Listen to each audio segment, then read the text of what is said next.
Look at that. That's my view this morning. It's about 6:45 a.m. So beautiful.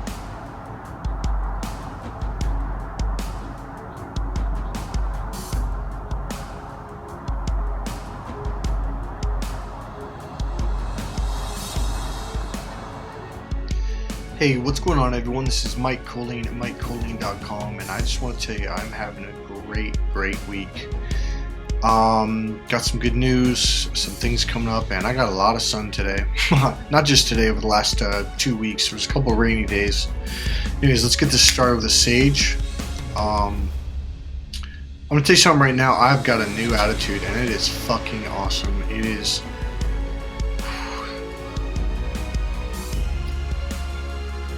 It is badass. I'm just going to say it. Everything you hear about personal development, about growth, about waking up, it's all true. I am at a place right now that I never thought I'd ever be in my life, that I never even knew existed. It's a level of confidence. It's a level of like, I'm just completely open. I'm just talking to people, walking, doing this, doing that, taking massive action on things that I've always wanted to do in my life.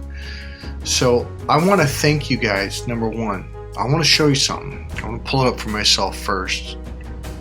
Yep, 999 subscribers. Okay, I know I've done this recently, but there's even better news. I hit the 1,000 mark. That was my goal from when I first started this channel. I finally hit it. I'm very pleased, very happy about it. What I'm going to give you guys, first of all, I want to thank my subscribers. The newest subscribers, I don't know who you are because it's not showing on my YouTube channel. Whoever you guys are, I want to say thank you very much. And to my old subscribers and the people who've been hanging in there, thank you guys for sticking with me. I really appreciate it. Okay, this is awesome. All right, so today, let me turn this off. All right, I'm going to go over 2 quick thoughts, 2 quick tips that will help massively, and they're simple, super simple, but very powerful, and it's going to help to protect you from the narcissist. Okay, number one is, being an empath or an empathic person, however you want to say it, I always felt sorry for people.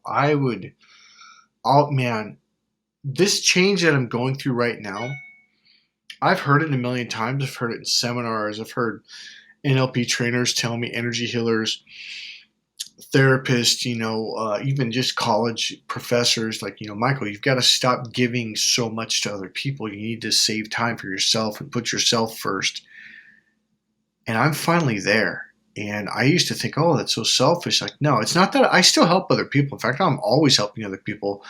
But I only do it when I have spare time. When, I don't know, only is kind of a strong word. Obviously in an emergency I would help other people, but it's like I'm finally, God, how to explain this? All right, there's a friend of mine on Facebook, because she likes to chat all the time, and so to go on video chat and through Facebook, I think it's called FaceTime or whatever they call it. And I'm like, no, I'm busy. No, and she's, did I do something wrong? No, I'm literally busy. I'm finally getting my projects done. That's why I'm kicking out more videos over the last 3 months. That's why I'm just getting projects done, things done, making videos, etc. And so it's like I'm finally putting me first. And here's another thing that I'm doing is when I get a bad feeling talking to someone, I'm out. Like something happened today. I was in Tiburon. I made a video. I've uploaded it. It came out last night. And some guy had fell over. It was an older guy, and he was overweight and, on his last legs. And the lady with him couldn't get him up. So some other people helped him, and they refused help and this and that. So I was walking. He fell down again, and I was going to call it. Like, well, they just helped this guy. And here's the point. I talked to someone. He's like, yeah, we just helped that guy. He refused, didn't want us to call 911. Or anything. And so I'm like, well, they just need to get him to his car so they can get him home. And so long story short, this person I was talking to, I'm just going to say it. God, I'm not trying to be mean. I really am not. I get a really funny feeling. That's all I'm going to say for right now. It was just, I was just making sure this other guy was okay, but this guy's focus was not on this guy, and I was getting really strong narc vibes. I'm like, whoa, what's going on here? And so I was like, oh, okay, right. And I took off. Well, someone ended up calling an ambulance. So about 10 minutes later, the ambulance was there, and so was like a fire department. So they took care of him. So what this video is going to be about is two things that I learned a long time ago. Is the first one, or both of them, just really screwed me over. And it especially was a narcissistic magnet, so to speak. All right, so that guy I was talking about where like the old man fell down twice, and then I talked to him like, what's going on? And, should we call an ambulance and this and that? And he just was like kind of locked on. I'm like, what the fuck's going on here? It just got really weird vibes. And so what I'm trying to say is I went through this transformation and I am different. And so before, what would screw me up is I would feel sorry for the person. I'm not talking about the guy that fell down. I'm talking about the other person that I, said, hey, should we call an ambulance or get this guy help? And I got this kind of creeper vibe. And I was like, hey, I got to go, man. See you later. Because there was a bunch of people there. And here's what got me caught up in that. I would feel sorry for people because I realized, like, oh, this guy's not very socially adept, which is a very narcissistic thing. He leaned forward to this thing, and it was kind of like, dude, we're talking about this guy over here. Like, what are you so leaning forward on me? Like, whoa, like his vision was like locked on. That's something that is a very narcissistic thing. They'll lock onto you. Okay. If you notice someone doing this, kind of, take a step back. And if they don't have social skills, it's not going to be comfortable. So what got me trapped was I would always feel sorry for people, even though my body and even my brain was picking up like, whoa, that's weird. Like, what are you doing that for? Like, what's going it wasn't appropriate according to the situation. The situation was over there. It wasn't here. All right. Do you get it? And so I was like, what's going on here? Before, I would just feel sorry for the person, and I'd be like, I would ignore the red flags. I'd ignore my intuition and my feelings. Now I'm not doing that. I'm putting myself first. I'm absolutely listening to my feelings. And when my body, just because something's not right here, I was like, yeah, I'm out of here. Because the situation was, it was a public area. There's a bunch of people there. The people that, the lady and the guy that fell down had cell phones. So it wasn't like, I was leaving and abandoning someone who was dying. And so let me think. All right, so here's the deal. Narcissists use that against you, that feeling sorry for them, and they play on that. They play you on that. They do the feel sorry for me thing, and they do this, and the facial expressions and the tone, and and all kinds of stuff. And they get you to feel sorry for them.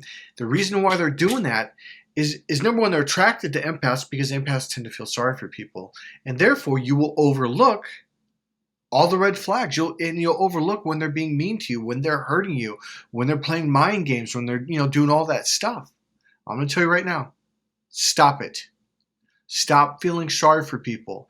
I remember I heard this years ago from someone, but they never really broke it down. And what they were trying to say is like, Michael, every time you feel sorry for someone, they screw you over. And that's what I figured out in my early 30s. Like, God, like, what is the deal? Why is it whenever I have compassion for someone, I feel sorry for someone, I get stabbed?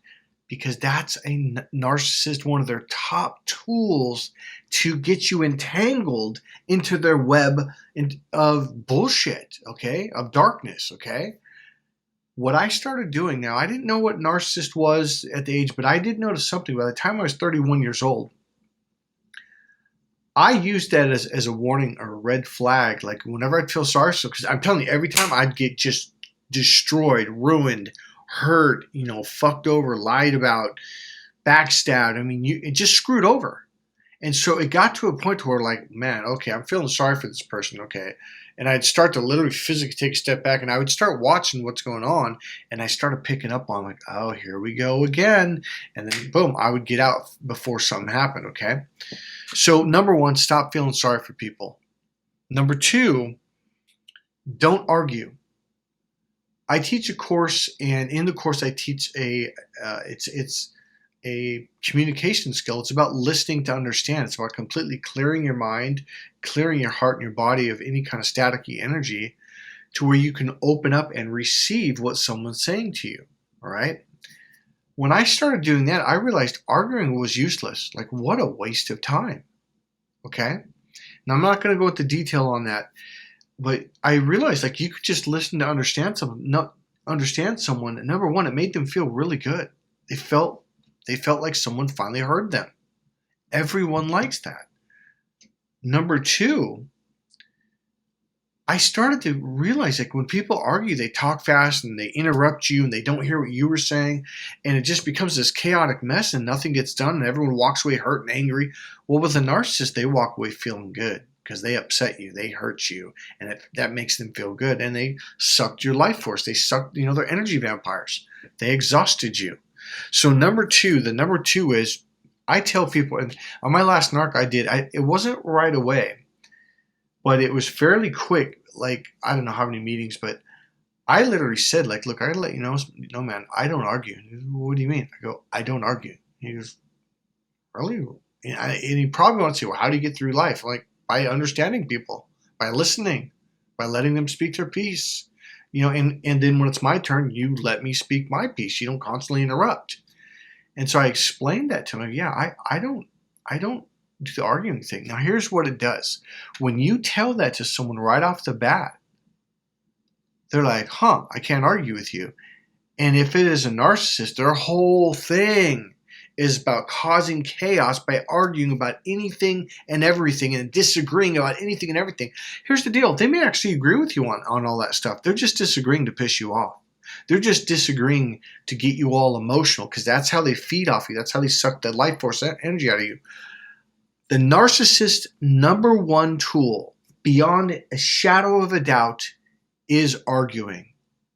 That's why I don't argue.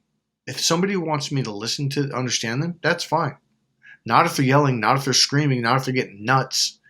And when it's my turn to talk, they have to let me speak my piece. All right? So those are my 2 tips of the day. I absolutely guarantee you those are going to save your ass, especially both of them, but especially the arguing thing. And here's why.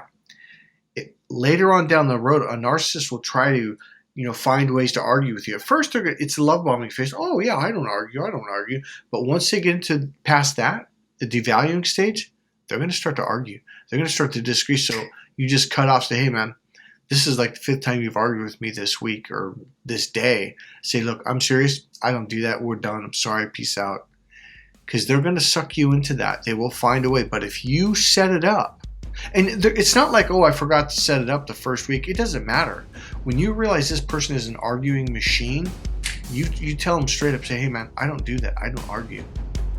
Because from that point forward, they're like, you just basically, you threw a pole into their spokes in their front wheel and they flipped over like, well, damn, what do I do now? They're pretty much screwed. Because the minute they start to argue, like, yeah, I'm out of here, dude. I just don't do that. And don't let them suck you into explaining why. Don't do it. Just don't do it. Say, that's the way I am. I don't need to explain myself, because they're trying to argue with you. And they're also trying to tell you that you're wrong for saying that. You can't do that. You can't be that way. Just don't do it. Say, you know what? I understand that you like to argue. I don't. So we're not a match. Peace out. I shouldn't say that. It's a bad word. Sorry, it's the Italian in me. All right. God bless you guys. I'll see you soon.